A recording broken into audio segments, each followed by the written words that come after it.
മനസ്സിൽ ശരണം വിളികൾ മാത്രം ബാക്കിയാക്കി ലൗകിക സുഖങ്ങളെല്ലാം വെടിഞ്ഞ് അയാൾ ആ കറുത്ത വസ്ത്രം ധരിച്ചു. സ്വാമിയുടെ സന്നിധിയിലേക്ക് പോകാൻ മാലയണിഞ്ഞ ആ നിമിഷം മുതൽ അയാളുടെ മനസ്സ് പവിത്രമായ ഒരു കാത്തിരിപ്പിലായിരുന്നു. നാളുകളായുള്ള വ്രതശുദ്ധിക്ക് ഒടുവിൽ കെട്ടുനിറയ്ക്കാനുള്ള ആ ദിവസം വന്നുചേർന്നു. ബന്ധുക്കളുടെയും സുഹൃത്തുക്കളുടെയും ശരണം വിളികൾക്ക് നടുവിൽ നെയ്തേങ്ങയും പൂജാസാധനങ്ങളും ഇരുമുടിക്കെട്ടിലാക്കി ഗുരുസ്വാമി അത് അയാളുടെ തലയിലേക്ക് എടുത്തുവെച്ചു. ഇരുമുടിക്കെട്ട് തലയിലേന്തിയതോടെ താൻ വെറുമൊരു മനുഷ്യനല്ലെന്നും തന്നിലുള്ളതും താൻ തേടിപ്പോകുന്നതും ഒരേ ചൈതന്യമാണെന്നുമുള്ള തിരിച്ചറിവിൽ അയാളുടെ കണ്ണുകൾ നിറഞ്ഞു. സ്വാമിയെ ശരണം അയ്യപ്പ എന്ന മന്ത്രം ഉരുവിട്ടുകൊണ്ട് അയാൾ തന്റെ യാത്ര ആരംഭിച്ചു. യാത്ര നീങ്ങി പമ്പാനദിയുടെ തീരത്തെത്തിയപ്പോൾ അയാളുടെ ഉള്ളം കൂടുതൽ ശാന്തമായി.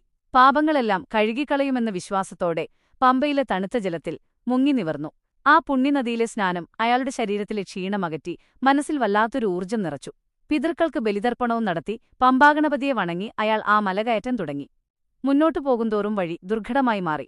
പെരുമ്പാമ്പും വന്യമൃഗങ്ങളും നിറഞ്ഞ കരിമലയും നീലിമലയും അയാൾക്കു മുന്നിൽ ഉയർന്നുനിന്നു. കുത്തനെയുള്ള കയറ്റങ്ങൾ കയറുമ്പോൾ ശ്വാസം മുട്ടുകയും കാലുകൾ ഇടറുകയും ചെയ്തെങ്കിലും ചുറ്റുമുള്ള കാടിന്റെ വന്യതയേക്കാൾ അയാളുടെ ഉള്ളിൽ മുഴങ്ങിയത് ശബരീശ ശരണം എന്ന വിളി മാത്രമായിരുന്നു.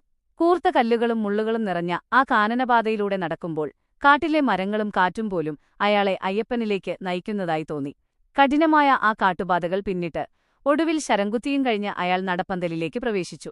അവിടെ നിന്ന് മുന്നോട്ട് നീങ്ങവേ കാത്തിരിപ്പിന്റെ അന്ത്യമെന്നോണം ആ 18 പടികൾ അയാൾക്ക് മുന്നിൽ തെളിഞ്ഞു. ഓരോ പടിയും ഭയഭക്തി ബഹുമാനത്തോടെ ചവിട്ടിക്കയറി മുകളിലെത്തിയപ്പോൾ ആകാശത്തേക്ക് സ്വർണ്ണപ്രഭ ചൊരിഞ്ഞു നിൽക്കുന്ന ആ ശ്രീകോവിൽ അയാൾ കണ്ടു. ചുറ്റുമുള്ള ലക്ഷക്കണക്കിന് ഭക്തരുടെ ശരണം വിളികൾ കാതുകളിൽ അലയടിക്കുന്നുണ്ടായിരുന്നെങ്കിലും ആ നിമിഷം അയാൾ ലോകം മുഴുവൻ മറന്നു.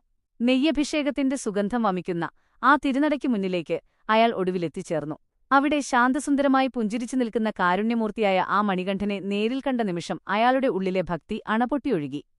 എത്രയോ നാളത്തെ വ്രതവും കാട്ടിലൂടെയുള്ള കഠിനമായ യാത്രയും മനസ്സിലെ സങ്കടങ്ങളുമെല്ലാം ആ ഒരൊറ്റ കാഴ്ചയിൽ ഉരുകിത്തീർന്നു. കൈകൾ കൂപ്പി കണ്ണുകളിൽ നിന്ന് ആനന്ദക്കണ്ണീർ ധാരധാരയായി ഒഴുകി.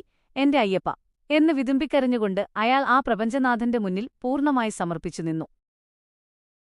സ്വാമിയേ ശരണം അയ്യപ്പ, ഹരിഹരസുതനേ ശരണമയ്യപ്പ, സ്വാമിയേ ശരണം.